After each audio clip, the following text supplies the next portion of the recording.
Oke, Yo, backup. silakan. Shalom, selamat malam sahabat-sahabat konsep dimanapun Anda berada. Salam jumpa kembali malam hari ini dalam diskusi pelajaran sekolah sahabat kita masuk ke pelajaran yang keenam. Terima kasih sudah tetap setia dalam menyaksikan tayangan ini. Kita akan memulai rangkaian diskusi kita malam hari ini. Sebelum kita mulai, mari kita mulai dengan doa. Saya minta kesediaan Pendeta Dwi Cahyono untuk memimpin kita dalam doa. Baik, mari kita berdoa. Bapa di surga, pada malam hari ini kami mengucap syukur atas berkat dan pertolongan Tuhan, sebab kami boleh kembali berjumpa satu sama lain untuk membicarakan firman Tuhan pelajaran sekolah Sabat. Dan biarlah Tuhan memberkati kami semuanya, supaya kami semua dapat mendapatkan sukacita dalam mempelajari firman Tuhan, dan kami mendapat berkat-berkat daripada Tuhan. Berkati kami yang ada di Zoom ini, berkati saudara dan saudari kami yang menyaksikan melalui media Facebook dan YouTube, biarlah mereka merasakan kasih Tuhan melalui pekabaran firman Tuhan dari buku Sekolah Sahabat ini. Memohon berkat-Mu juga untuk Pendeta Ari Dipari yang akan menyampaikan ringkasan daripada pelajaran Sekolah Sahabat ini, supaya Tuhan memberkati hamba Tuhan ini, diberikan hikmat, pengertian, dan juga kuasa daripada Tuhan, sehingga firman Tuhan akan dapat tersampaikan oleh karena kasih Tuhan dan sesuai dengan kehendak Tuhan. Terima kasih Bapak. Di dalam nama Tuhan Yesus kami telah berdoa dan mengucap syukur. Amin. Amin. Baik, terima kasih banyak Pendeta Dwi Cahyono. Saat ini yang akan memberikan ringkasan dari pelajaran sekolah sahabat kita adalah Pendeta Ari Depari, ya, yang melayani di Jawa Conference Jawa Kawasan Timur. Dan untuk beberapa waktu ke depan ini saya persilakan untuk Pendeta Ari Depari memberikan ringkasan. Setelah itu, jika saudara ada pertanyaan dari pembahasan yang akan dibawakan dengan judul motivasi dan persiapan dalam misi, ya, bisa saudara-saudara tuliskan di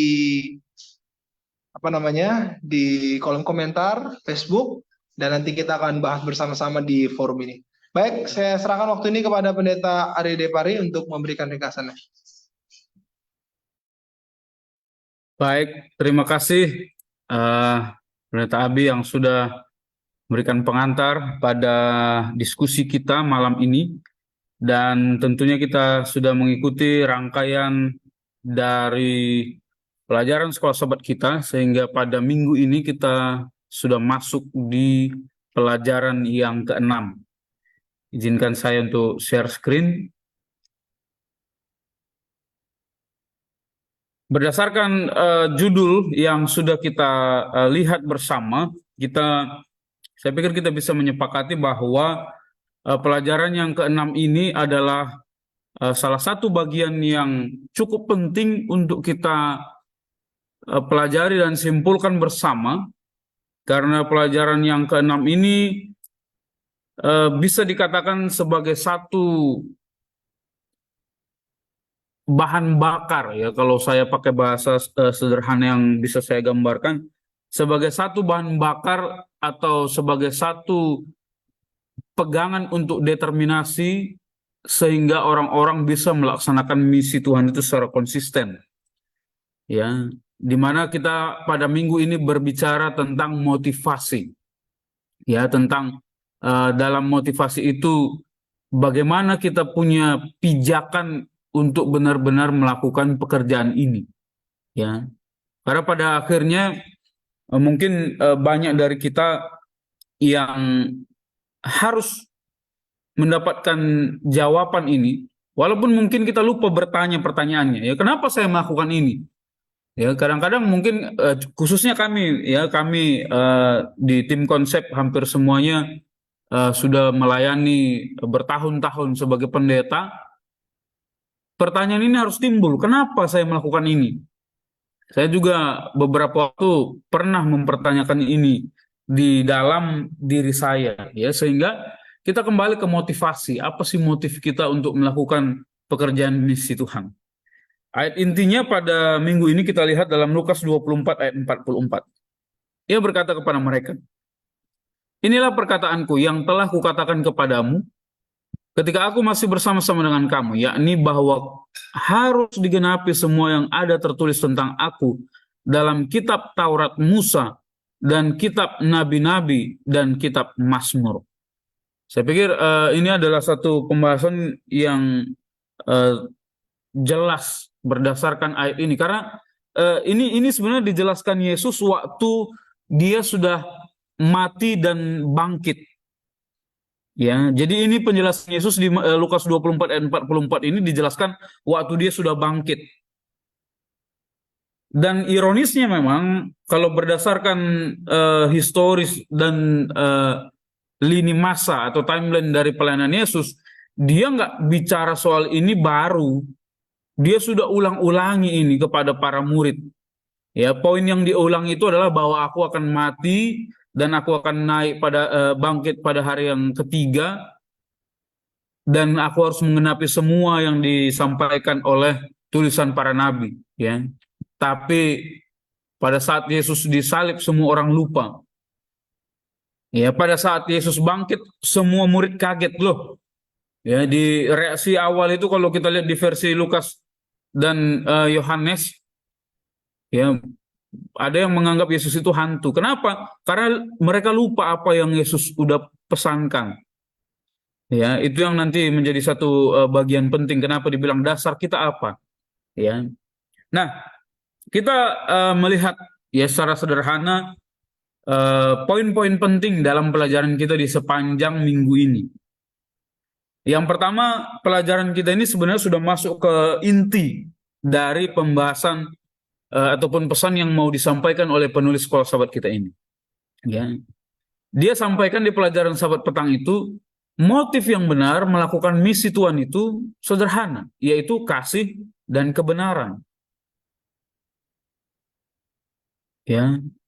Jadi ini sebetulnya satu poin yang sangat sederhana dan esensial menurut saya.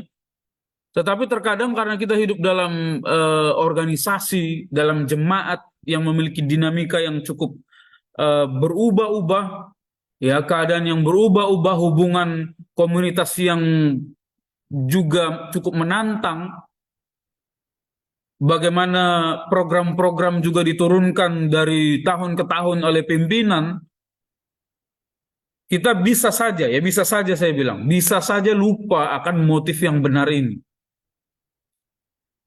Ya, makanya waktu saya lihat pelajaran kita yang ke-6 ini, saya pribadi sebagai seorang pendeta yang sudah mungkin masih barulah kalau dibandingkan dengan senior-senior kami, ya masih 10 tahun, tapi ini diingatkan kembali ya bahwa apa sih motif pelayanannya? Ya, sebenarnya cukup sederhana dan itu harus ditanamkan terus.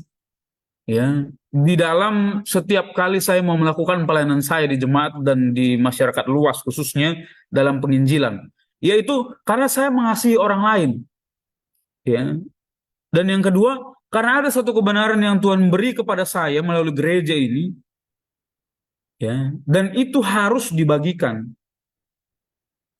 Dan itu karena kasih. Ya, sehingga yang menjadi motivasi saya untuk bisa harus melakukan ini sampai hari ini, yang menjadi motivasi semua anggota gereja untuk melakukan pekerjaan-pekerjaan penginjilan ini, karena mereka harus, bukan harus sebenarnya, pada akhirnya kan pilihan, tapi karena mereka memang mengasihi sama seperti Tuhan mengasihi kita. Kadang-kadang kalau kehidupan berjemaat kita kan ada satu keadaan yang kompleks dalam hubungan, ada program-program baru dari organisasi.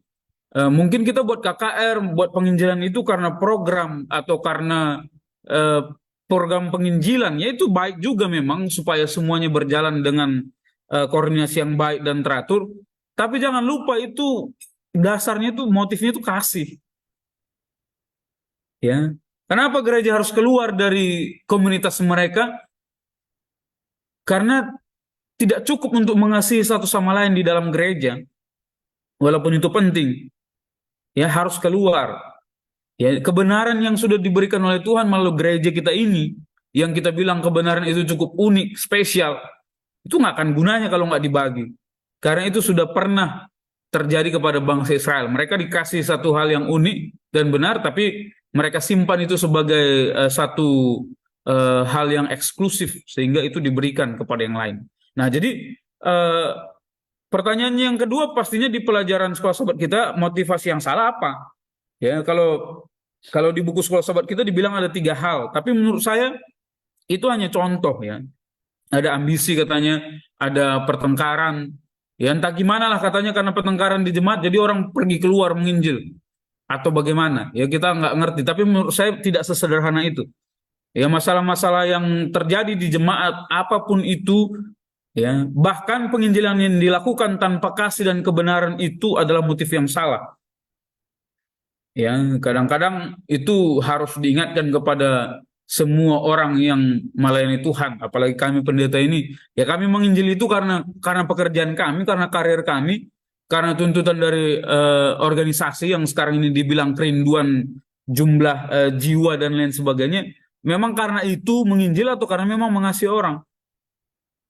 Ya, karena kalau bukan karena mengasihi orang, mungkin setiap saya ketemu sama orang yang bukan orang Advent, tujuan saya supaya orang ini Advent, supaya orang ini Advent. Ya, tujuan saya supaya dia bertambah apa namanya di keanggotaan saya. Banyak juga orang Advent yang senang dengan jumlah anggota gerejanya sekian. Ya, kami ini sekian dan lain sebagainya. Berfokus kepada hal-hal yang di luar dari kasih dan kebenaran. Ya. Jadi itu adalah motif yang salah menurut saya. Apapun itu di luar dari esensi kasih dan kebenaran yang menjadi motif dasar itu salah. Ya, jadi apapun cara kita, bagaimanapun kondisi kita, bagaimanapun peluang yang kita ambil dalam jemaat untuk menginjil kepada orang lain, kalau unsur kasih dan kebenaran yang tidak ada, ya sudah pasti salah. Ya apalagi kebenaran sudah jelas kan. Karena kan semua yang kita ajarkan melalui penginjilan gereja ini kan ada unsur kebenarannya. Ya. Dan inilah yang menjadi motif yang salah. Saya pikir itu sudah cukup jelas bagi kita. Nah, di pelajaran sekolah sahabat kita ini juga bahas tentang dasar. Ya. Sebelum ke sana, ya, ini ada satu quote yang sebenarnya udah umum, ya menurut saya. Dibilang begini, memiliki kabar baik harus didahului dengan membagikan kabar baik, mungkin yang terbalik ya. Membagikan kabar baik harus didahului dengan memiliki kabar baik. Ya, sorry, terbalik ini kalimatnya. Membagikan kabar baik harus didahului dengan memiliki kabar baik. Ya, di sini dikatakan, dapatkah Anda membagikan sesuatu yang Anda tidak miliki? Ya, bisa nggak membagi sesuatu yang nggak kita miliki? Ya, sudah pasti enggak.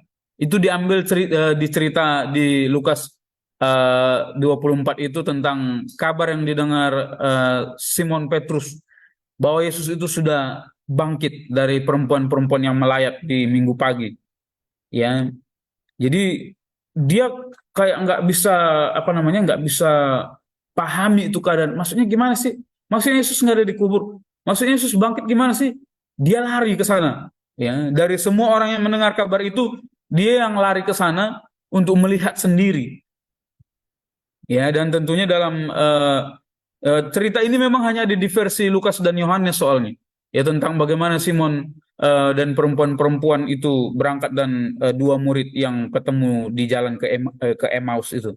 Ya, jadi dia dapat dulu ini kabar sendiri, ya. Dan walaupun dia ketemu sama Yesus dalam versi Injil itu, dia juga belum bagi sampai nanti mereka ngumpul ya di suatu rumah tempat mereka melakukan perjamuan terakhir bersama Kristus, ya. Lalu sama seperti orang-orang 2 murid yang pulang ke Emmaus dengan lemas itu. Jadi pada saat mereka menyadari itu Kristus, ya baru mereka nyampe di Emmaus, mereka balik lagi ke Yerusalem walaupun memang jaraknya nggak jauh. Ya mereka balik lagi dan karena mereka sudah memiliki pekabaran itu, baru mereka bisa bilang bahwa Yesus sudah hidup. Demikian juga dengan perempuan-perempuan yang bertemu dengan Yesus dikubur, dan yang utamanya di situ ditulis adalah Maria Magdalena. Jadi bagaimana saya memiliki kabar baik itu?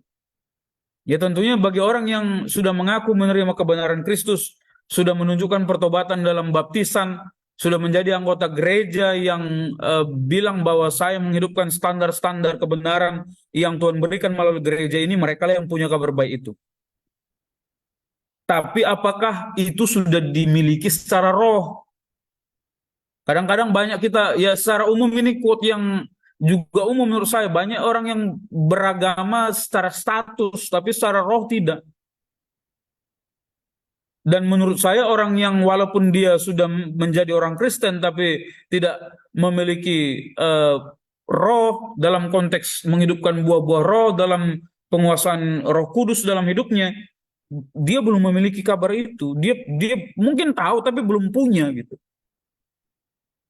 Sehingga orang-orang ini yang akan memiliki tidak akan memiliki satu momentum untuk mau melakukan misi itu dengan motif kasih dan kebenaran. Makanya selalu ada yang bertanya, kenapa ya kita ini susah sekali menginjil?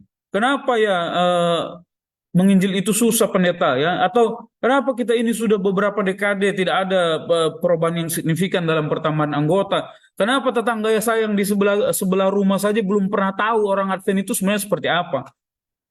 Orang mikir taunya ya hal haram, taunya sabat. Ya, bahkan di pekabaran-pekabaran gereja kita di Indonesia di masa-masa yang lampau banyak orang yang berpikir bahwa orang Advent itu tidak percaya kepada Kristus. Ya, karena mungkin banyak dari anggota-anggota bahkan pendeta itu sendiri pun hanya sebatas mengetahui kabar baik itu tapi belum memiliki. Ya, saya pikir itu adalah satu hal yang cukup sangat esensial juga di dalam pelajaran kita di minggu ini. Ya, lalu apa lagi yang bisa kita lihat? Ya, sudah jelas ini. Dasar dari kabar baik yang dimiliki itu berasal dari firman. Pertanyaan yang sederhana kan, kenapa sih orang Israel itu selalu gagal dari generasi ke generasi? Ada generasi yang bertobat, lalu gagal lagi bertobat. Nah, yang paling manusiawi itu waktu kita lihat murid-murid. Ya, murid-murid, Yesus udah bilang, ada satu momen yang Yesus ambil kepada murid-murid. Dengar ya, aku nanti matinya gini loh. Ya. Lalu setelah itu dia sudah mau bersiap untuk mau mati, dia ajak murid-murid untuk berdoa, khususnya 3 orang itu. Ya, kamu di sini ya, tunggu berdoa, doakan aku. Ya. Yesus kembali ke mereka, mereka tidur. Ya, diulangi itu sampai 3 kali. Yesus balik lagi tidur, Yesus balik lagi tidur. Lalu setelah itu beberapa jam kemudian Yesus ditangkap, semuanya panik kabur. Ya, hanya Petrus dan satu murid yang tidak disebut namanya yang ikut Yesus ke Pilatus. Tapi satu pun nggak ingat apa yang Yesus bilang, bahwa dia memang sudah bilang sama murid, saya harus mati dan nanti saya akan bangkit di hari ketiga. Ya, tulisan Roh Nubuat kita di buku Kerinduan Segala Zaman bilang semua orang kecewa. Ya, semua orang bingung, kenapa nih? Kenapa Yesus bisa mati? Sampai dia hidup pun di ayat inti kita tadi di Lukas 24 itu semuanya masih nggak ngeh dan nggak percaya bahwa Yesus itu sudah bangkit. Kenapa? Karena semuanya lupa apa yang Yesus bilang. Jadi kalau kita tidak berpijak pada firman, mungkin apapun tantangan kita untuk bisa konsisten dalam memiliki kabar baik ini bisa goyang. Ya, orang yang belajar firman banyak pun masih bisa.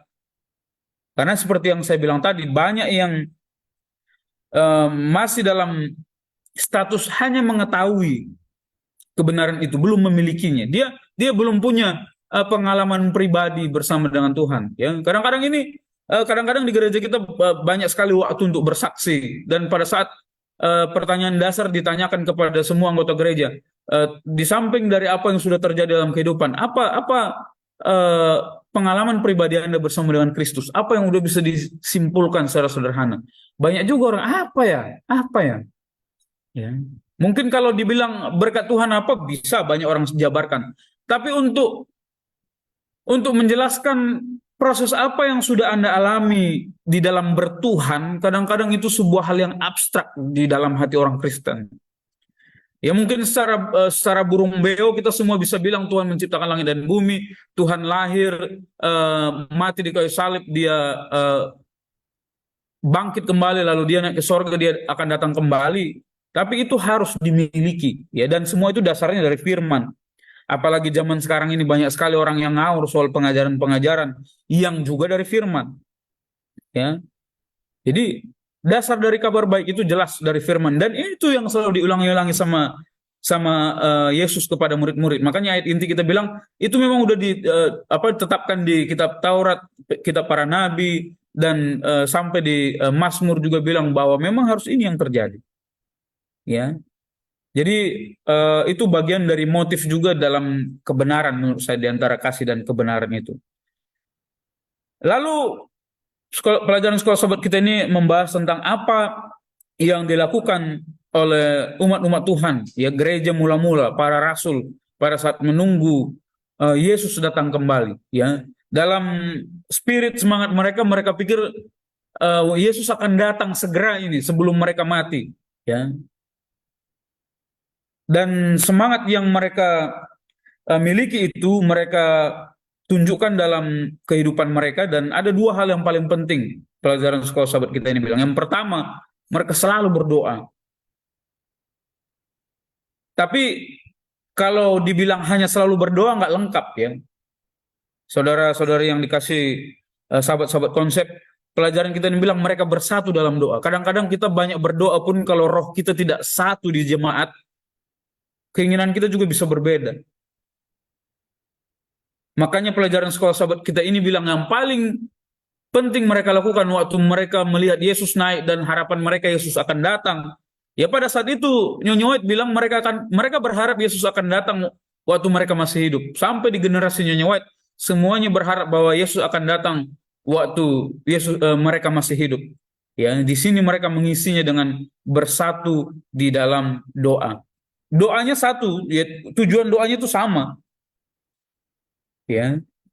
Jadi itu pentingnya bagaimana kita mengisi kebersamaan kita di dalam jemaat itu dalam doa yang satu, rohnya satu. Jangan sampai kita buat doa-doa syafaat di gereja itu sebagai doa-doa liturgi saja. Ya, kadang-kadang doa-doa syafaat di gereja kita sudah seperti doa liturgi juga. Jadi diulangi semua apa yang ada, mungkin ada tambahannya sedikit. Ya, nanti penutupnya biasanya mendoakan pemerintah dan lain sebagainya. Ya, bukan seperti itu, ya, bukan doa liturgi, bukan doa syafaat liturgi, tapi mereka memang mengisi kebersamaan mereka dengan satu doa, ya, yang berfokus kepada agar apa yang Tuhan pesankan, ya, untuk melakukan pekerjaan misi itu mereka disanggupkan. Lalu di sini yang selanjutnya mereka disampaikan bersiap. Ya, memang ini juga ada hal yang cukup menarik menurut saya dalam persiapan untuk melakukan misi itu. Kalau mengandalkan talenta, skill saja, saya pikir tidak akan pernah siap orang menginjil. Ya, karena begitu banyak orang hebat di gereja kita ini belum tentu bisa menginjil. Ya, bersiap ini saya pikir kita bisa lihat satu histori yang diceritakan di Kisah Para Rasul, di mana mereka menerima dulu kuasa roh itu, kuasa Roh Kudus. Saya pikir itu bagian paling esensial dalam bersiap untuk melakukan misi ini. Sampai 2030 ke 50 pun semua orang akan selalu bilang pekerjaan misi ini susah. Kalau persiapan kita tidak baik. Persiapannya apa? Ya memang organisasi kita sudah buat demikian rupa seminar, mengisi pengetahuan supaya anggota awam menginjil dan lain sebagainya. Tapi itu hanya tambahan kecil menurut saya. Tambahan yang paling penting itu adalah bagaimana setiap orang menerima roh sehingga kita disanggupkan dan kita diubahkan dari rasul-rasul yang sebenarnya apa yang mereka lakukan itu cukup kontroversial, ya. Waktu Yesus mati mereka tidak punya pegangan sama sekali, panik dan lain sebagainya, tidak sanggup. Tapi mereka diubahkan menjadi penginjil-penginjil martir yang menjadi legenda sampai hari ini. Ya, bersatu dalam doa dan bersiap. Lalu yang terakhir kita bisa lihat, ya, ada pelajaran sederhana juga, 3 cara pemuritan gereja mula-mula. Sebenarnya di sekolah sahabat ini saya lihat dia bilang ada 3 cara, tapi dia nggak lanjutkan, dia hanya bilang 1, tapi 2-3-nya saya simpulkan saja dari tulisannya. Ya, mungkin nanti kalau ada tambahan selain dari 3 ini bisa juga, karena dia tulis banyak hal. Ya, 3 cara pemuritan gereja mula-mula. Saya pikir dari Departemen Sekolah Sahabat, organisasi kita yang lebih tinggi ini sudah berulang-ulang, ya. Tapi ini artinya disederhanakan lagi di pelajaran Sekolah Sahabat kita ini. Ya, pemuritan yang pertama itu sudah pasti diajar, ya. Itu konteks belajar mengajar itu konteks pemuridan yang umum secara dalam ilmu pengetahuan. Jadi bagaimana memuridkan orang itu harus diajar memang. Nggak boleh ada konsep yang bilang nanti juga tahu gitu. Ya contohnya kan anak-anak yang lahir di gereja ini eh, biarin aja nanti juga mereka pasti tahu kebenaran gereja. Enggak, itu harus diajar Bapak Ibu. Ya. Banyak gereja dan orang tua yang lupa momentum untuk memuridkan anak-anak mereka yang di jemaat dan di rumah. Mungkin diajarnya hanya di kelas baptisan aja gitu. Makanya itu juga penting bahwa setiap orang yang ada di gereja kita harus berada di dalam proses belajar mengajar, entah itu melalui kegiatan PA yang sudah diorganisasi seperti kepanduan dan lain sebagainya, entah itu dengan memang usaha-usaha pendeta untuk mengadakan kelas-kelas yang reguler ya. Tapi pemuridan itu sudah jelas dimulai dengan pengajaran. Lalu yang kedua, menurut saya ini juga cukup esensial. Pelajaran sekolah sahabat kita bilang bagaimana para rasul yang mengajar itu ya dan murid-murid lain yang sudah dalam level mengajar dan menginjil, mereka menghidupkan pengajaran dalam praktek kehidupan di tengah-tengah orang yang belajar. Jadi akan sulit untuk menceritakan Kristus kepada orang yang sedang kita ajar kalau kita pun hidup tidak sesuai dengan Kristus. Ini satu kontroversi yang sampai hari ini terjadi. Ya, selalu orang bilang, oh, ajaran Yesus itu baik, apalagi orang dengar khotbah di atas bukit. Tapi ngelihat tingkah laku orang Kristen, ini udah berulang-ulang, apa namanya, bahkan peringatan ini sudah basi lah menurut saya di gereja kita. Pengajaran gereja itu sudah hebat, tapi orang yang menghidupkannya nggak ada. Keluar gereja habis potluck Sabat siang orang udah lupa semua pengajaran itu, nggak dihidupkan.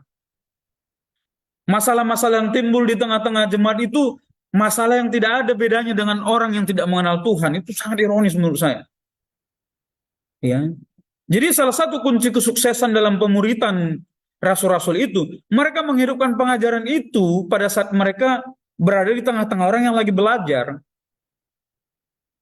Jangan bilang pendeta juga manusia, kan sekarang ini banyak juga yang terjadi. Pendeta juga manusia, ya benar memang, tapi itu tidak mewajarkan orang-orang yang mengajar Injil itu tidak menghidupkan Injil itu. Karena nggak akan jalan itu semua, apapun pengetahuan kita tentang kebenaran, tentang Yesus, kalau kita tidak menghidupkannya. Ya. Dan yang ketiga ini juga penting. Ya, saya juga diingatkan kembali bahwa orang yang melakukan pemuritan itu harus mengawasi bagaimana orang-orang yang dimuridkan itu berkembang. Sebenarnya gereja kita udah bilang soal pemeliharaan, bagaimana menjangkau orang yang sudah dibaptis supaya aktif. Ya, gereja harus mengawasi mereka. Mereka ini pemuritan mereka sebagaimana.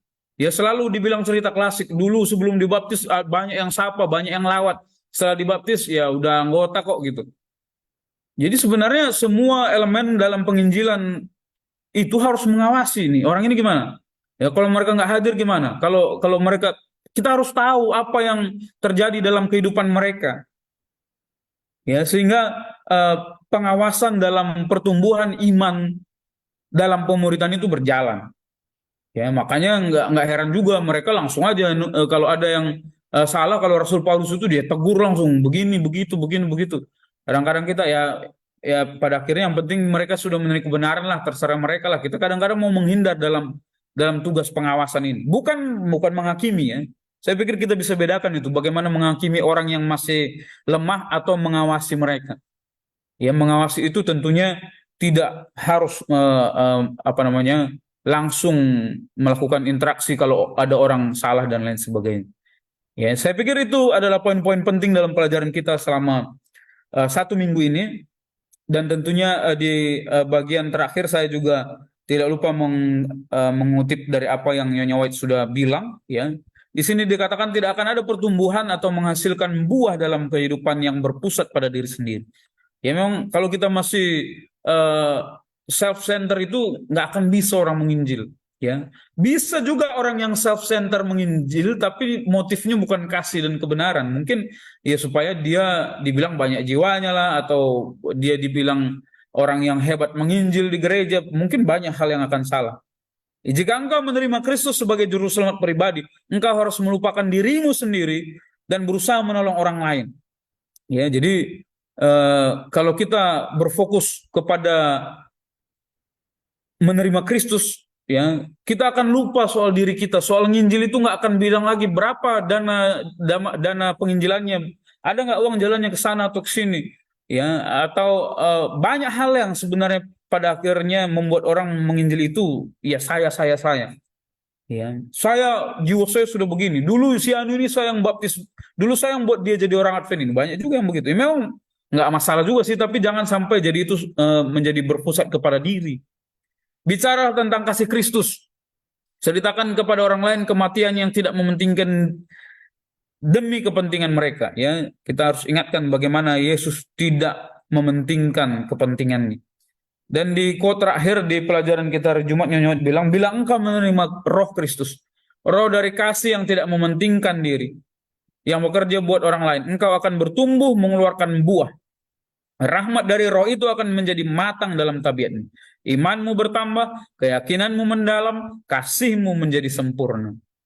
Semakin lama engkau memantulkan rupa Kristus dalam segala sesuatu yang suci, agung, dan elok. Jadi pada akhirnya Nyonya bilang, pada saat kita sudah memiliki motivasi yang benar dalam penginjilan, pada saat kita sudah memiliki dasar yang benar dalam penginjilan, pada saat kita bisa mengadopsi cara-cara yang baik dari gereja mula-mula yang dipimpin oleh rasul-rasul, pada akhirnya penginjilan itu juga banyak memberikan keuntungan kepada kita. Ya, bukan hanya membagikan kabar kebenaran kepada orang lain, kata Nyonya White, ya iman kita makin bagus, keyakinan kita semakin baik, ya kasih kita juga dilatih untuk semakin baik, ya. Walaupun ini nanti jadi saluran berkat kepada orang lain, itu juga ada gainnya di masing-masing kita yang melakukan misi ini. Saya pikir itu saja kesimpulan yang bisa saya berikan. Saya kembali serahkan ke moderator kita. Baik, terima kasih banyak Pendeta Ari Depari, sorry. Untuk ringkasan yang telah dibawakan, dan saya merasa bahwa ini pelajaran yang sangat baik bagi kita untuk mengetahui motivasi kita, dan setelah itu melaksanakan persiapan-persiapan yang perlu kita lakukan secara konkret, ya.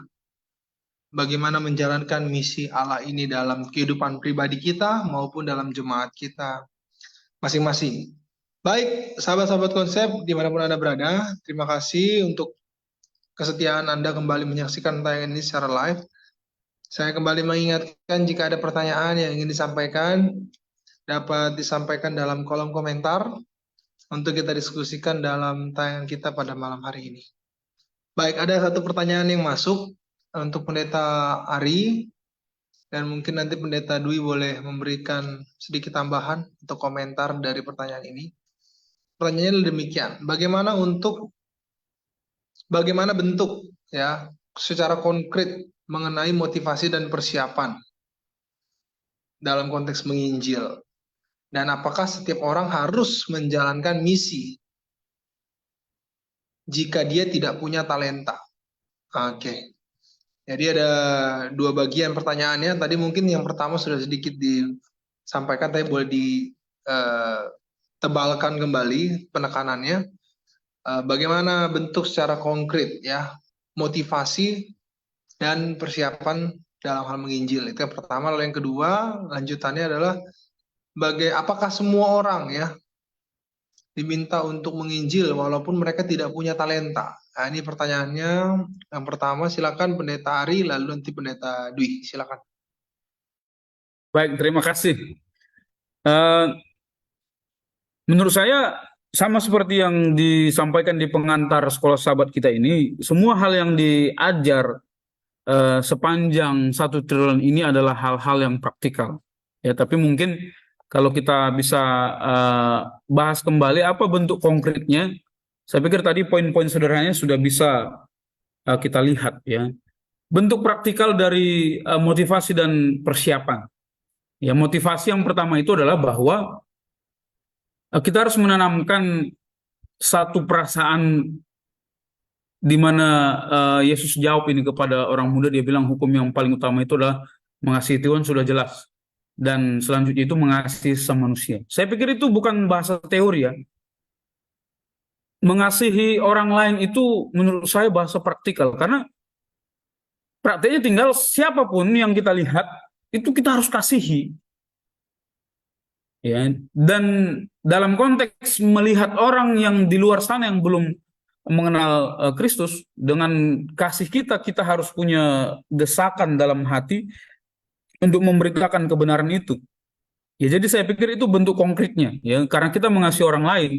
Ya, kita lihat aja lah di jalan orang lewat dimanapun kita lihat orang, kita sangat mengasihi mereka gitu. Dan ini mereka harus dengar nih, ya, kebenaran Kristus.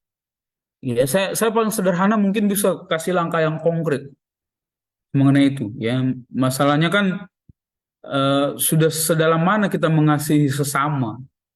Karena sampai hari ini mungkin banyak orang yang kasih sesama itu kondisionalis semua, tetap tergantung keadaan kita dengan dia. Bahkan di gereja pun orang belum sanggup mengasihi semua anggota satu iman nih. Ya, jadi kalau ditanya bagaimana langkah konkretnya, pokoknya kasih, ya, mengasihi orang tanpa syarat. Itu menjadi motivasi yang paling besar untuk mendesak kita memberikan pekabaran itu. Ya, persiapan konkretnya apa? Ya, itu juga tadi udah dibahas. Ya, persiapan konkretnya itu adalah yang pertama, saya pikir yang paling dasar, semua orang mau dulu bahwa dia harus melakukan misi itu.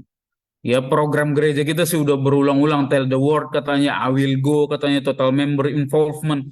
Ya, itu kan semua sebenarnya udah jadi program yang konkret, tapi kayaknya gimana nih, ya, masih apa namanya, masih kayak belum seperti gereja mula-mula itu gitu. Total member involvement itu gimana? Ya, kita udah setiap sahabat nyanyi I will go, ya.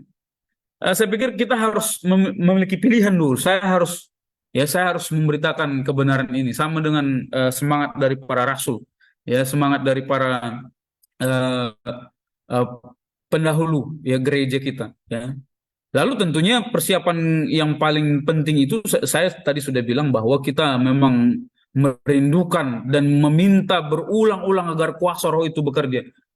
Itu yang paling esensial menurut saya. Dalam pelajaran kita itu kan mereka dalam persiapan terbatas, ya, dalam latar belakang mereka siapa itu murid-murid. Waktu roh itu sudah datang, pekerjaan itu jalan dengan luar biasanya. Ya, jadi bagian dari kemauan kita dan agar roh memakai kita jadi alat itu, saya pikir motivasi yang konkret, ya. Nah, lalu pertanyaan lanjutannya, apakah semua orang bisa melakukan misi kalau dia nggak punya talenta? Ya, ya itu kan sudah berulang-ulang sebenarnya dibahas di gereja kita. Kalau talenta 11 murid yang tinggal itu mereka bisa semua nggak? Ya udah jelas. Nggak ada satupun dari mereka yang signifikan pada saat Yesus masih hidup bersama-sama dengan mereka. Kalau mereka dianggap sebagai orang yang punya talenta yang mumpuni untuk melakukan misi. Tapi setelah mereka diberikan kuasa, yang mereka memilih untuk mau melakukan misi itu, dan Roh Kudus bekerja dalam diri mereka, mereka menjadi penginjil-penginjil martir. Saya selalu bilang penginjil martir yang udah nggak masalah lagi mau mati, yang penting Kristus mau disampaikan. Ya, jadi nggak ada keterbatasan seseorang kalau dianggap dirinya tidak punya talenta, dia tidak bisa melakukan misi. Sudah pasti tidak.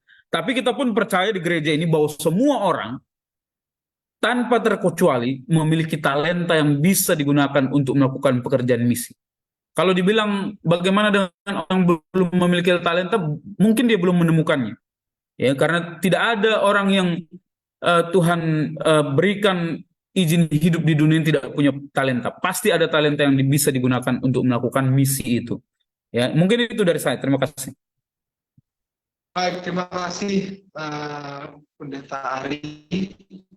Memang apa yang kita bahas hari ini, walaupun kita diskusikan secara teoritis, tetapi apa yang kita bicarakan ini tentu adalah sebuah teori yang konkret, yang secara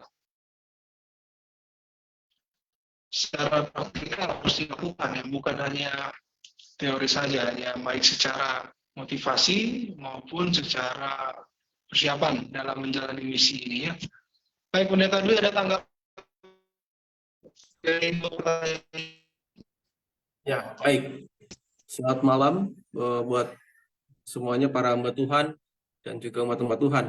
Bagaimana bentuk konkret mengenai motivasi dan persiapan untuk menginjil maksudnya ya, dalam konteks menginjil.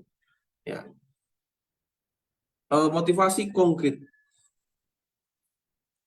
Kita sudah melihat tadi bahwa motivasi itu didasarkan atas kasih. Ya, ada banyak sekali alasan-alasan orang mau menginjil, kayak gitu. Bahkan kita dulu punya tagline, punya yel-yel, mari menginjil, Yesus segera datang, begitu. Sebenarnya kurang tepat juga, ya. Karena Tuhan sudah mengasihi kita, Dia sudah menyelamatkan kita, maka kita harus menginjil.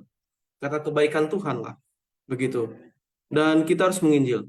Seperti cerita di dalam Markus 7 ayat 36,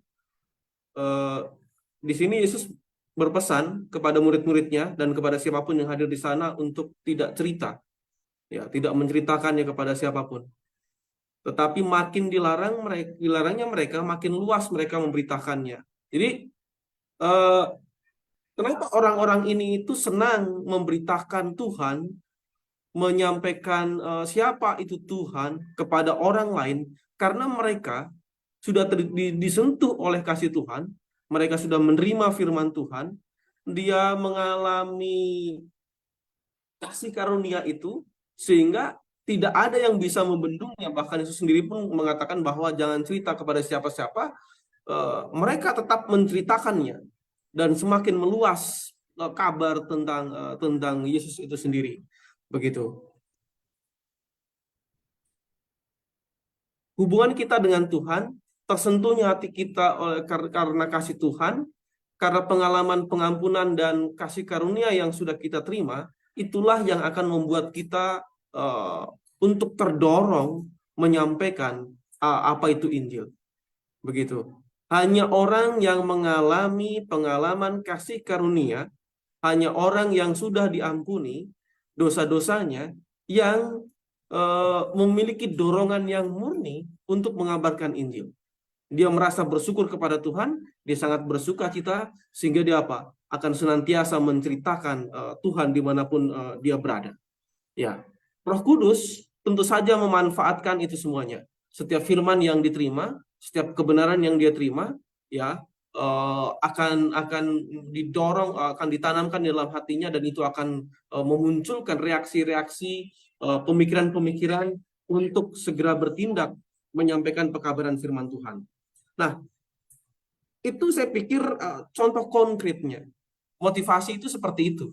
Ya, jadi karena kita mengalami pengampunan, kita merasa berhutang kepada Tuhan, kita merasa bersyukur dan bersukacita, akhirnya kita menyampaikan pekabaran firman Tuhan. Bukan karena yang lain, bukan karena ingin dikenal, bukan karena ingin mempertobatkan, bukan karena ingin lain sebagainya, walaupun tujuannya adalah supaya kita juga peduli terhadap keselamatan orang lain, ya. Tetapi kalau kita tidak mengalami pengalaman kasih karunia, maka kita tidak akan memiliki dorongan yang murni untuk mengabarkan Injil.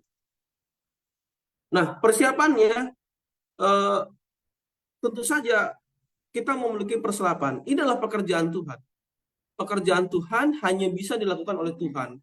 Begitu. Jadi pekerjaan Tuhan tidak bisa dilakukan dengan menggunakan kuasa manusia. Ya. Yang kita butuhkan adalah kuasa Roh Kudus. Oleh sebab itu, kita memerlukan persiapan-persiapan. Ketika Tuhan menjanjikan Roh Kudus, ya, di dalam Kisah Para Rasul itu kepada murid-murid itu tekun berdoa. Begitu. Mereka bersatu padu, ya. Bersatu padu artinya di sini adalah menghilangkan, menyelesaikan seluruh konflik, ya, menghilangkan kepentingan-kepentingan diri, begitu, fokus untuk menyerahkan diri untuk Tuhan. Dan mereka senantiasa berdoa. Ya, bahkan mereka berdoa semalam-malaman, bersatu padu semuanya. Artinya bahwa persiapan yang paling utama adalah pertobatan kita sendiri. Begitu. Nah, setelah itu kita perlu mempersiapkan diri dengan mempelajari firman Tuhan, mempelajari Yesus itu sendiri. Sehingga ketika kita menyampaikan, yang kita sampaikan adalah Kristus. Dan kita juga yang namanya mengabarkan Injil, itu kan adalah mengajak orang untuk bertobat, untuk datang kepada Kristus, meninggalkan hidup yang lama. Oleh sebab itu, kita juga harus mempelajari pelajaran-pelajaran pertobatan. Ya, kalau kita ingin mempertobatkan orang lain, maka kita harus mengkhotbahkan pertobatan. Ketika kita ingin mengharapkan ada orang lain yang bertobat, di dalam jemaat kita bertobat, maka kita harus mengajarkan pertobatan.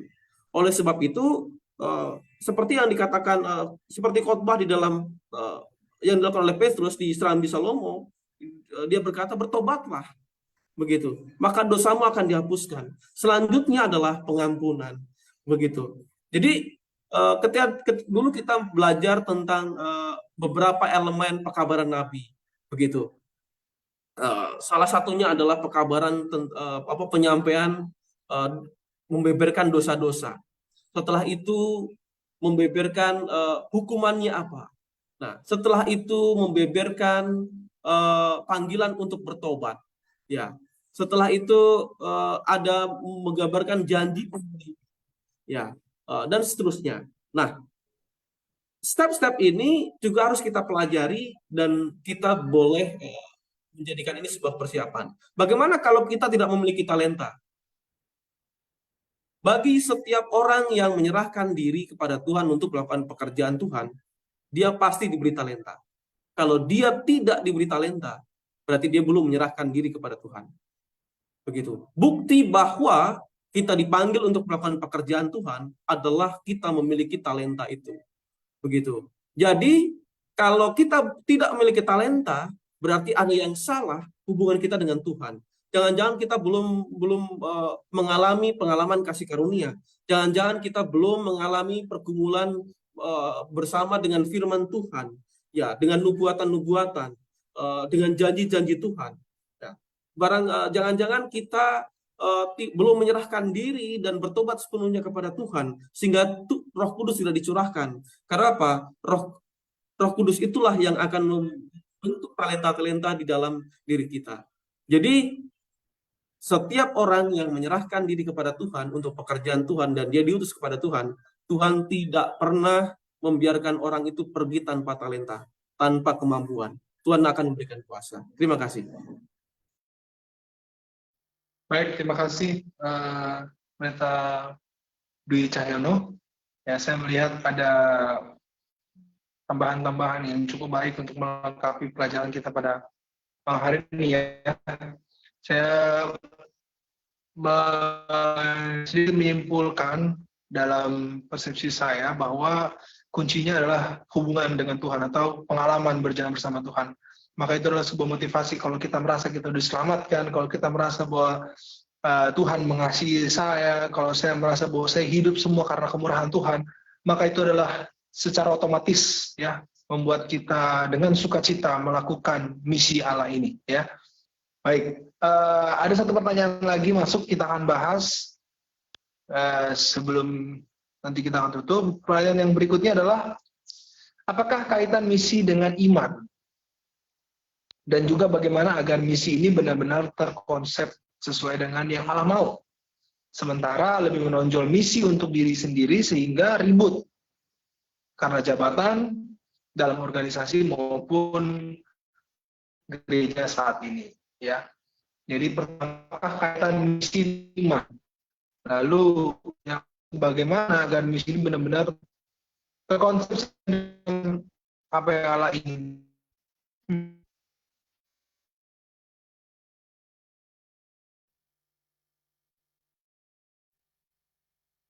Baik, apa terdengar suara saya kembali? Pendeta Ya, Dwi? masih terdengar agak putus-putus. Oh ya, mohon maaf ya. Baik, Pendeta Alex boleh menanggapi, lalu Pendeta Jimmy setelahnya. Silakan. Oke, baik. Terima kasih Pendeta Abi dan terima kasih Pendeta Ari Depari dalam pemaparan yang sudah disampaikan sehubungan dengan pelajaran sekolah Sabat yang kita boleh dapati pada malam hari ini. Pertanyaan yang kedua dari diskusi kita adalah apa kaitan misi dengan iman? Dan apakah misi ini berkaitan dengan iman? Kalau dijawab secara sederhana ya tidak akan ada misi tanpa ada iman. Kenapa misi ada? Karena ada iman di sana ya. seorang yang beriman dia akan punya misi.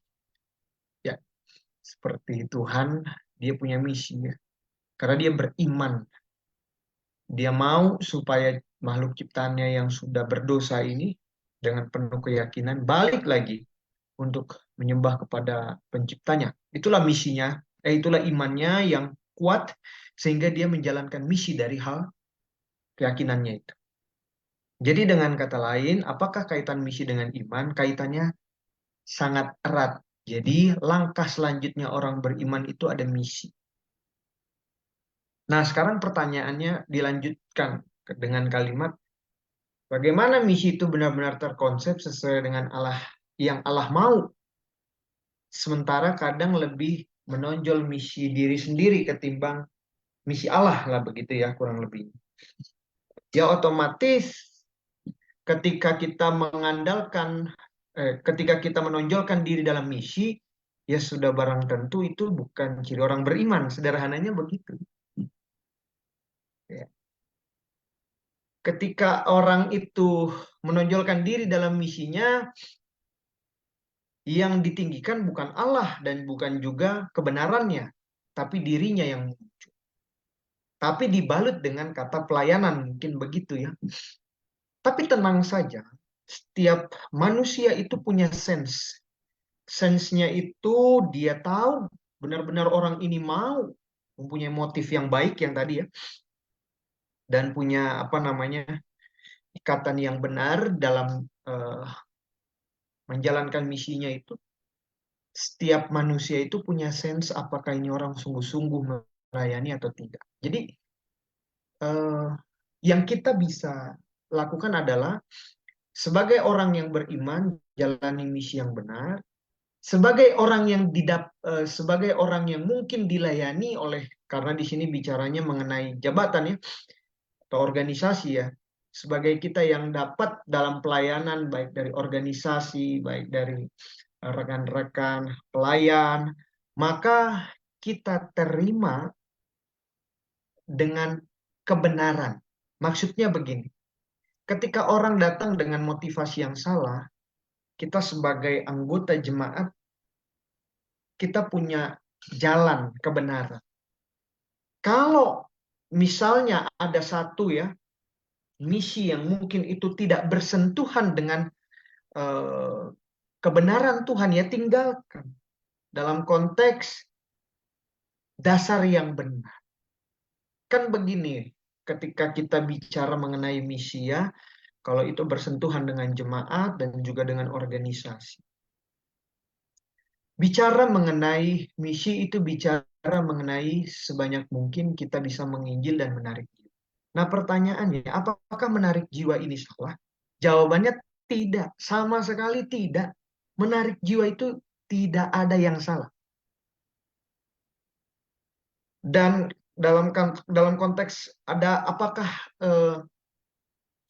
kita perlu ada target dalam hidup? Jawabannya pun perlu ada target dan tidak ada salahnya ada target. Ya.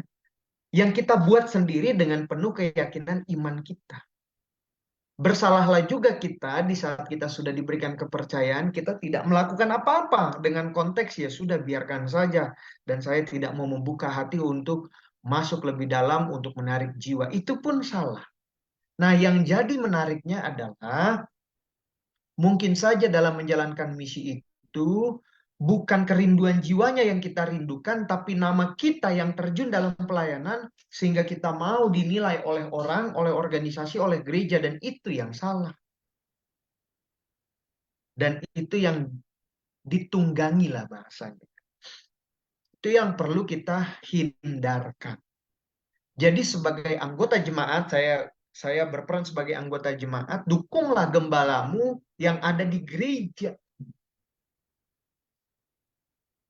Karena motivasi para gembala itu, kebenaran yang dia sampaikan kepada jiwa-jiwa itu adalah hal yang perlu diutamakan di sana. Didukung. Nah kan banyak juga para anggota-anggota jemaat yang mungkin tanda kutip ya, selalu memberikan komentar, tapi pada waktu ditanya, sudah apa yang dibuat untuk gereja, bingung juga anggota jemaat itu mau ngomong apa, sudah dibuat apa yang dia bisa buat sama gereja. Bingung juga kadang-kadang ya anggota. Karena sudah terlalu apa? Sudah terlalu banyak mengkritisi dan melihat kebanyakan kesalahan motivasi-motivasi yang salah. Nah, jadi jangan mengeneralisasikan sesuatu hal kepada suatu pekerjaan Tuhan. Nah, itu jadi yang perlu digarisbawahi. Dan sebagai seorang pelayan pun, maka yang tadi saya awal bilang dan katakan bahwa ketika ada yang ditonjolkan bukan Kristus lagi dalam misinya, maka sudah barang tentu itu bukan seorang yang beriman. Karena seorang yang beriman, misinya pun harus berkaitan dengan iman. Ya, jadi mungkin itu yang saya bisa tambahkan. Semoga Tuhan memberkati jemaatnya dan juga memberkati para pengerjanya. Tuhan memberkati.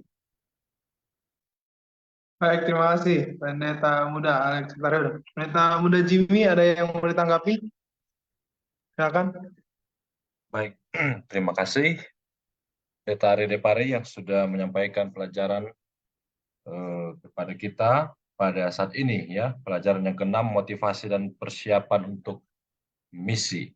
Jadi apa motivasi-motivasi kita untuk menjalankan misi tadi sudah dibahas secara detail ya, tidak dengan mencari motivasi uang atau bahkan jabatan atau nama baik dan lain sebagainya, tetapi motivasi kita untuk melakukan misi itu adalah karena Yesus ya, harus kita memang benar-benar sampaikan kepada orang lain. Ada yang menarik yang saya mau sampaikan adalah bahwa dimanapun, saat kapanpun, sampaikan tentang Yesus. Ya. Di hari Minggu pelajaran kita, apakah ada motivasi yang lebih besar dalam pekerjaan misi selain daripada membuat orang-orang lain tahu tentang apa yang Yesus telah lakukan untuk mereka. Ya, jadi sampaikan. Ada orang yang belum tahu siapa Yesus, itulah saatnya kita memberitahukan kepada mereka siapa itu Yesus.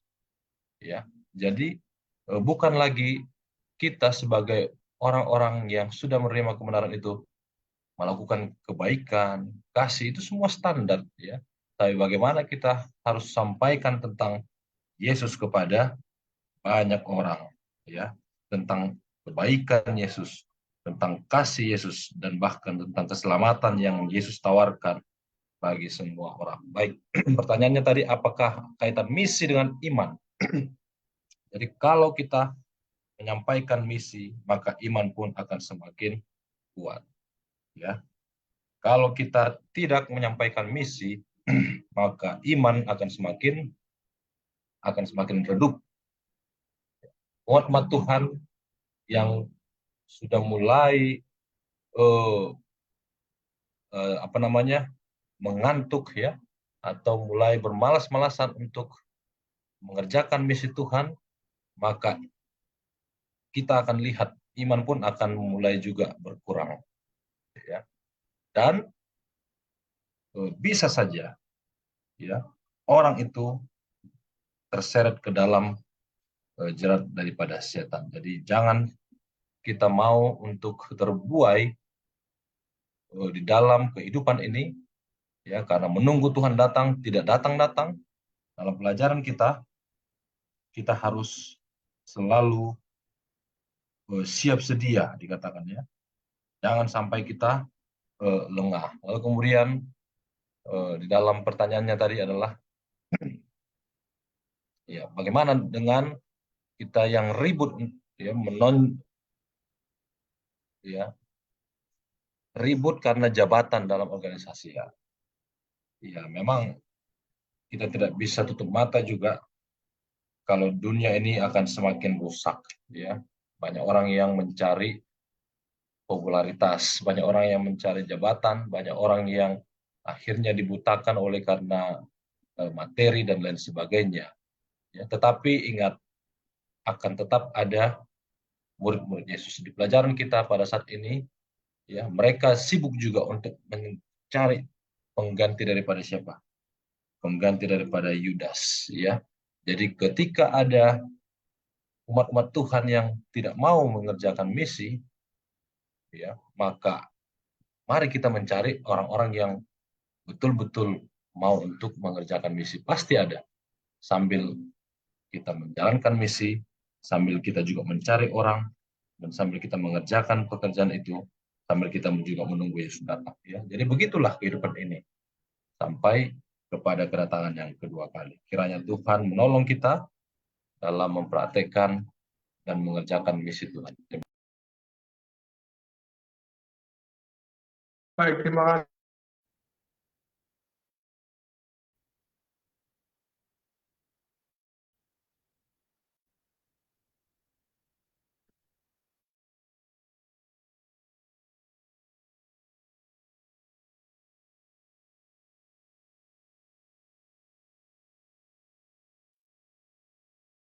Baik, terima kasih Pendeta Yunita Barat untuk tanggapan yang telah diberikan. Mohon maaf jika sinyal agak sedikit terganggu. Jadi orang yang menjalankan misi, atau saya balik lah ya, orang yang beriman adalah orang yang menjalankan misi. Dan jika saudara tidak menjalankan misi, semakin lama iman kita akan semakin redup. Jadi yang disampaikan yang berkali-kali. Jadi menjalankan misi dengan iman itu sangat berkaitan erat. Bahkan kemarin kami diskusi sekolah sahabat di jemaat, saya bilang konsekuensi kita ketika kita tidak menjalankan misi Allah adalah iman kita tidak bertumbuh. Itu saja. Karena salah satu bagian iman kita yang bertumbuh adalah ketika kita menjalankan misi Allah. Baik, ya, terima kasih untuk tanggapan-tanggapan dan tambahan-tambahan yang telah diberikan. Saatnya kita akan memberikan closing statement untuk memberikan kesimpulan dari pelajaran kita pada malam hari ini. Silakan Pendeta Ari untuk memberikan closing statement dari pelajaran kita malam hari ini. Baik, terima kasih untuk diskusi kita pada malam ini. Saya dalam closing statement sampai di 6 pelajaran ini selalu mau ingatkan yang belajar sekolah sahabat sesuai dengan apa yang ditulis di pengantar sekolah sahabat kita ya. Berhentilah berbicara dan mulailah melakukan sesuatu. Ya, karena ini pelajaran kita triwulan ini hanya hanya pengingat kembali menurut saya, bukan sebuah hal yang jadi metode baru kembali untuk gimana kita melakukan misi, tapi di gereja ya kita harus pastikan lebih banyak kita melakukan sesuatu daripada banyak bicara.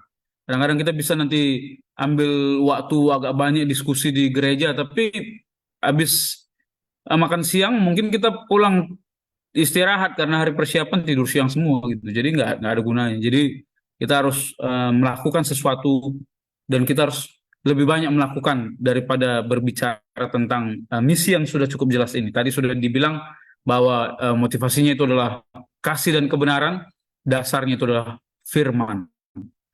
Kiranya Tuhan memberkati. Baik, terima kasih Pendeta Ari. Kita akan tutup malam hari ini diskusi kita dan Pendeta Matias akan memimpin kita dalam doa.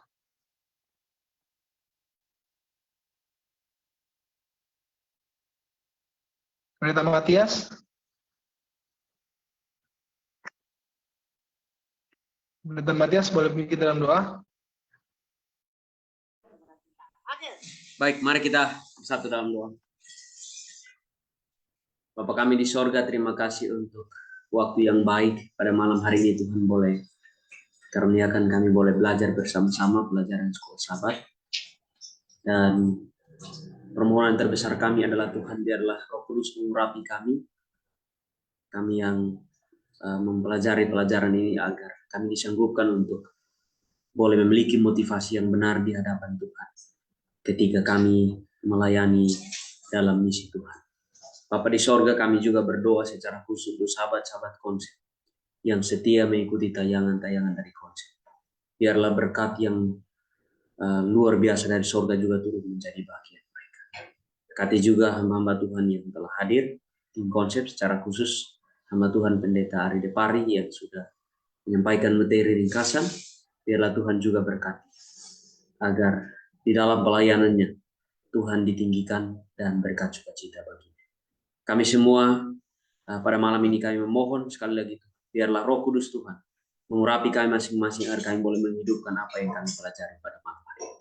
Inilah doa dan pengharapan kami, sempurnakan doa kami yang jauh sekali dari sempurna ini, dan mohon ampuni kami orang berdosa Tuhan. Di dalam nama Yesus kami sudah berdoa dan percaya. Amin. Baik, terima kasih banyak untuk kita semua dan sahabat-sahabat konsep yang sudah setia menyaksikan tayangan ini. Mudah-mudahan diskusi ini sedikit membantu kita, terlebih ketika kita akan belajar sekolah sahabat dan mendiskusikan hari sahabat ini, dan terlebih agar kita juga semakin termotivasi dalam menjalankan misi Allah. Tuhan berkati kita semua. Selamat malam.